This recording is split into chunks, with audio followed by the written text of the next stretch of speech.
But hi, everyone. My name is James Darville. I am the policy director at Outfront Minnesota. I've been with Outfront since 2020. I started in March of 2020, which was just a real great time to start a job.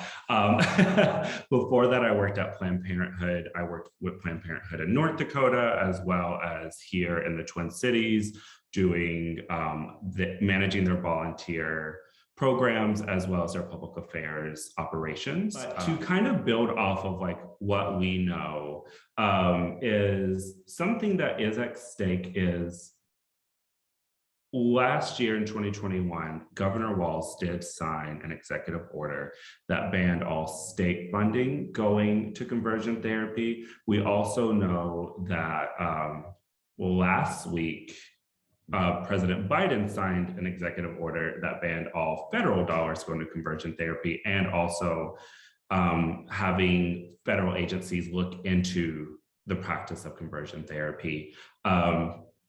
Unfortunately, just because they're executive orders means that they can be easily overturned by a new governor that comes in. And so we've been out front fighting to get conversion therapy banned for all minors and vulnerable adults in the state for a few years.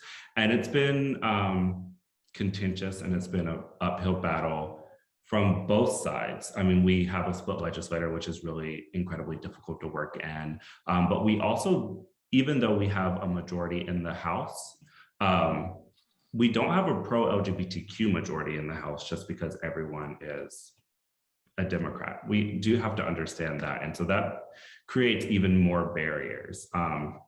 And so we will always try, and we'll try again, but we know that this election is really, really important, as we are going to hopefully re-elect a governor or elect a new governor, depending on how the election goes, try to either flip seats in the House and the Senate, most importantly the Senate, just because the Senate is very anti-LGBTQ with anything. But on top of that, I do want to also talk about data points. What Phil was saying is that we also don't have a lot of data around LGBTQ individuals anywhere. We have a good amount of data from youth, but even this year, they tried to take that away with the student survey. There was a bill that was passed that would limit what we could ask youth in that survey, even though we've been asking it for years and years and years, and it's really important data to track. And there were some really, really terrible things said during that hearing, and it sometimes is really hard to be in these spaces. And, you know, as a queer person myself, working on queer liberation, to just constantly be reminded that we have so many people who are actively fighting against us, and all we are doing is just fighting for the chance to live and be functioning members of society in Minnesota and in the country.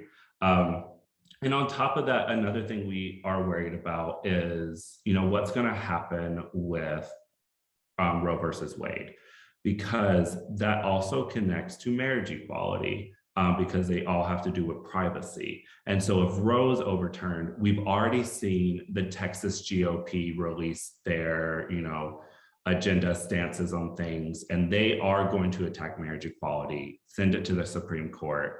And it's all connected. And so those are things we're also looking out for and watching for. And while we know in 2013, we passed marriage equality in Minnesota before it was passed nationwide, elections can change a lot of things for states. And that's just something we have to be really aware and vigilant about. So